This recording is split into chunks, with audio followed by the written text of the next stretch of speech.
Hello students, today we are going to discuss very special topic. एक ऐसा topic है जिस पर क्वेश्चन आते हैं आपके बोर्ड एग्जाम में तो आपको थोड़ी सी प्रॉब्लम होती है. Question based on up stream and down stream. Question हम सॉल्व करेंगे, प्रॉब्लम हम सॉल्व करेंगे, लेकिन उसके पहले आपको ये समझना जरूरी है कि up stream and down stream का मतलब क्या होता है. कोई एक particular object that may be boat, ship या कोई पर्सन हो सकता है, कोई स्विमर हो सकता है, वो वाटर में है तो उसकी अपनी एक एक्चुअल स्पीड है. जो उसकी स्पीड है उसकी स्पीड को कहा जाता है speed of that particular ship. मान लो कोई शिप है या बोट है इन स्टिल वाटर, मीन्स पानी एकदम रुका हुआ है, इसको शांत जल कहते हैं. उसमें उसकी क्या स्पीड है, हमेशा उसको हम x मानेंगे. अभी जब हम क्वेश्चन करेंगे हमेशा उसको हम x मानेंगे. ओके. एंड जिस फ्लो से वाटर रन कर रहा है उसकी स्पीड को हम y मानेंगे. Means speed of ship x kilometre per hour and speed of water, flowing water y kilometre per hour. So what will be the speed in up stream. अब upstream से आप जो word आ रहा है कि मान लो आप अपवर्ड डायरेक्शन में जा रहे हो, यूं x आपकी स्पीड है मान लो और y वाटर की, मीन्स अगेंस्ट वाटर. वाटर ऊपर से नीचे आ रहा है और आप नीचे से ऊपर जा रहे हैं. Upstream. अप स्ट्रीम में स्पीड आपकी हो जाएगी कम, यानी कि x minus y. You are going against the speed of water. Water के अगेंस्ट जा रहे हैं, that's why your speed becomes x minus y. अब मान लो आप भी ऊपर से नीचे आ रहे हो विद वाटर या पानी के साथ फ्लो कर रहे हो. जैसे आपने कैनाल वगैरह देखा होगा, कैनाल में जिस तरह फ्लो करके जा रही है उधर आप स्विमिंग कीजिए, it becomes easy.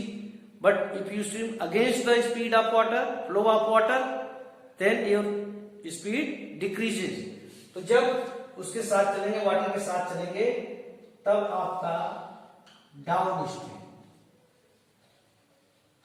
Down stream में स्पीड आपकी हो जाएगी x प्लस वाई. आपको ध्यान रखना होगा x is the speed of swimmer, person और शिप और बोट, सबमरीन, व्हाटएवर. इन सब की स्पीड x होती है, हमेशा सपोज किया जाता है. And y is the speed of flowing water. Up stream में speed x minus y and down stream में x प्लस वाई. यहां पर जो कंसेप्ट लगाया जाता है क्वेश्चन करने में, that is the concept of distance is equal to speed into time और time is equal to distance upon speed. इसी कंसेप्ट पर हम क्वेश्चंस को करते हैं. जैसे हम एक क्वेश्चन लेते हैं एग्जांपल के जरिए, हम एक क्वेश्चन करेंगे तो उससे आपको पता चलेगा. आई होप आप linear equation in two variable को सॉल्व कर लेते होंगे, आइदर बाय एलिमिनेशन मेथड और बाय सब्स्टिट्यूशन मेथड सॉल्व कर लेते होंगे. तो हम एक क्वेश्चन लेते हैं, उसके जरिए हम इसको डिस्कस करेंगे. So here it is the question. A boat goes 30 km upstream and 44 km downstream in 10 hours. Here is the description of a boat which goes upstream as well as downstream. So here I have supposed let speed of boat be x km per hour and speed of stream. Stream means speed of flowing water y km per hour. So अभी हमने discuss किया था speed in down stream x plus y, speed in up stream x minus y. पहली condition क्या कहती है, 30 kilometre up stream. 30 kilometre is the distance, 30 distance upon up stream में speed x minus y and 44 kilometre down stream, distance upon speed.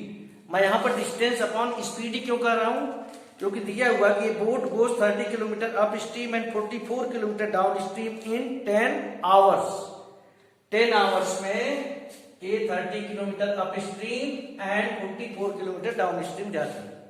Okay, second condition क्या दी है? इन 13 hours it can go 40 kilometre up stream and 55 kilometer downstream. In how many hours? 13 hours. Okay. यहां तक अगर आप आ गए, now it is very easy task for you to solve the question. क्यों? क्योंकि आप इसे reduce कर सकते हैं in two variable and by elimination method you can solve.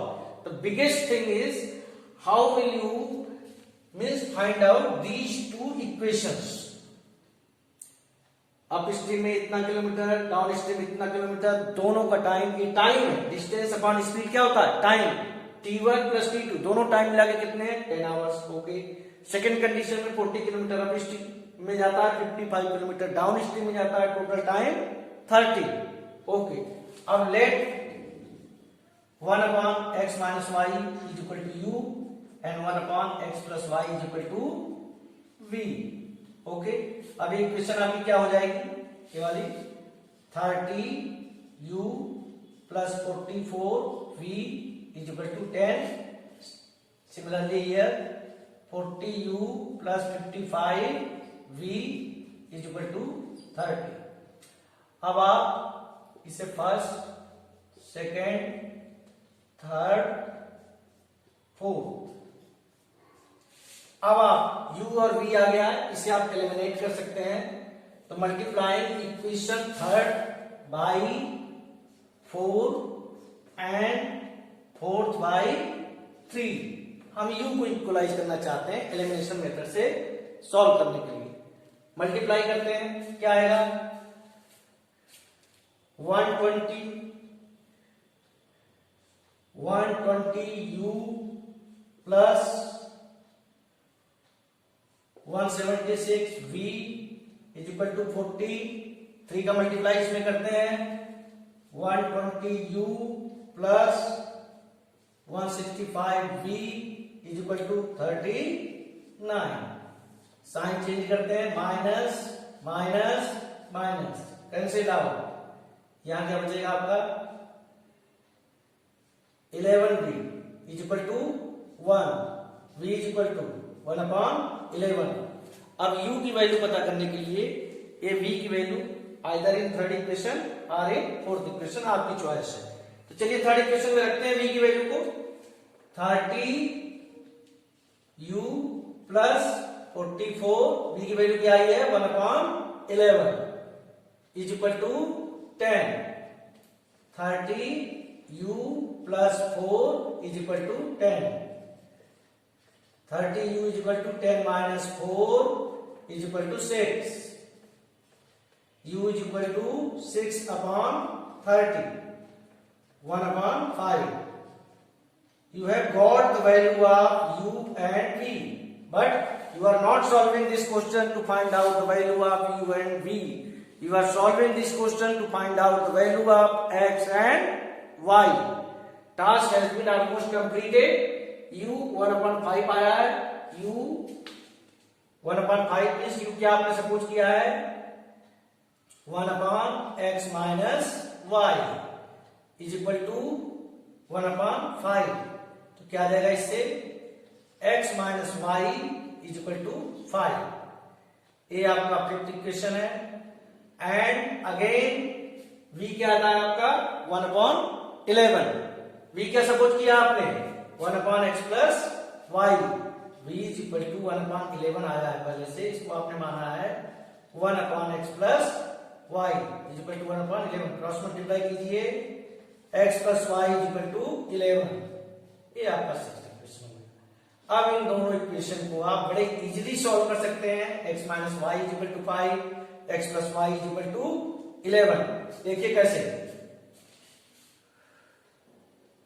x minus y is equal to 5, x plus y is equal to 11, कुछ नहीं करना है, ऐड कर दीजिए 2x is equal to 16, x is equal to 16/2 is equal to 8। इस x की value को आप या तो 5th में या 6th में रख लीजिए, किसी में भी रख लीजिए, आपका आंसर आ जाएगा 8 minus y is equal to 5 minus y is equal to minus 3, y is equal to 3. So after all you have got the value of x and y.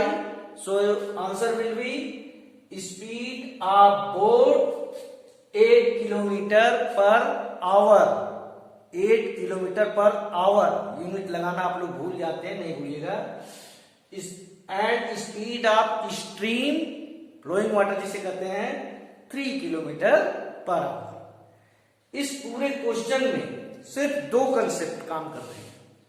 Up stream down stream Jin question से आप थोड़े से परेशान रहते हैं, केवल 2 concept काम करते हैं कि if x is the speed of object और person in still water and y is the speed of flowing water. So if person will go और object will go with water, उसके साथ जाएगा, स्पीड उसको कहा जाता है down stream x plus y. And if it goes against that, उसके against में जाता है x माइनस वाई. अगर आपको थोड़ा सा कंफ्यूजन हो रहा है तो आप किसी ब्रिज की थोड़ा सा आप इमेजिन कीजिए, किसी ब्रिज के अप में जब आप जाते हैं तो आपकी स्पीड कम हो जाती है. That's why it is written x minus y. और डाउनवर्ड डायरेक्शन जब आप आते हो ब्रिज से तो आपकी स्पीड बढ़ जाती है x प्लस वाई. कंसेप्ट क्या यूज हुआ है? Distance upon speed is equal to time. बाकी आप इसे रिड्यूस करना ये आप पहले सीख चुके हो और फिर एलिमिनेशन मेथड से आप इसे सॉल्व कर सकते हैं. एक क्वेश्चन और लेते हैं, आपको थोड़ा सा और क्लियर हो जाएगा कंसेप्ट. क्वेश्चन क्या है? Ritu can row down stream 20 kilometres in 2 hours. Row means boat को चलाने के प्रोसेस को रोइंग कहा जाता है. सो यहां पर दिया हुआ है कि जब वो डाउन स्ट्रीम में जाती है 20 किलोमीटर तो उसको 2 आवर्स लगते हैं. मैंने यहां सपोज कर लिया, लेट स्पीड ऑफ रोइंग भी x kilometre per hour and speed of current, जिसे आप अभी स्ट्रीम कर रहे थे उसे अब करंट नाम दिया गया. सेम होता है, फ्लोइंग वाटर की स्पीड को स्ट्रीम भी कहते हैं, करंट भी कहते हैं. सो x किलोमीटर पर आवर मैंने आपको बताया, ऑब्जेक्ट हो या पर्सन हो उसकी स्पीड को x and speed of flowing water current stream whatever y. Down stream same वही रहेगा, up stream x minus y. Distance कितना है? 20 किलोमीटर. किसमें जाता है? Down stream x plus y. In how many hours? 2. देखिए कितना इजी हो गया. पहला इक्वेशन तैयार, x plus y is equal to 10. Okay. Second condition क्या है? Up stream 4 kilometre. Up stream है distance upon speed in 2 hours. Cross multiply कीजिए, 2x minus y is equal to 4. x minus y is equal to 4 upon 2 is equal to 2. आपके पास 2 equation आ गए, x plus y x minus y. इसको आप solve कर लीजिए, you will get your answer. ये कैंसिल आउट हो गया. 2x is equal to 12, x is equal to 12 upon 2 is equal to 6. x की वैल्यू को आप फर्स्ट इक्वेशन पुट कर दीजिए, 6 plus y is equal to 10. y is equal to 10 minus 6 is equal to 4 kilometre per hour. आप लिख लेना. So speed of rowing of Ritu is 6 kilometre per hour and speed of rowing stream current is 4 kilometre per hour. एक बात का आप हमेशा ख्याल रखना एग्जाम में, स्पीड ऑफ करंट और स्पीड ऑफ स्ट्रीम और speed of flowing water will be always less than speed of the object और person. Why it is so? ऐसा क्यों है? क्योंकि अगर पानी की स्पीड जो है, वाटर का फ्लोइंग का स्पीड उस ऑब्जेक्ट से ज्यादा होगा तो पर्सन अप स्ट्रीम में बिल्कुल आगे नहीं बढ़ पाएगा, डिस्टेंस कवर नहीं कर पाएगा क्योंकि निगेटिव में वैल्यू आ जाएगी। सो स्टूडेंट्स, इसको देखिए, समझिए। देखिए ये क्वेश्चन कितना छोटा हो गया आपके लिए। वहां पर क्वेश्चन थोड़ा सा बड़ा क्यों हो गया था? क्योंकि वहां पर कंडीशन ऐसी दी थी कि अप स्ट्रीम डाउन स्ट्रीम एक साथ कंबाइन करके, यहां पर इसने अप स्ट्रीम को अलग दिया और डाउन स्ट्रीम को अलग दिया। I hope you have understood the topic related to up stream and down stream. Keep doing it. Thank you.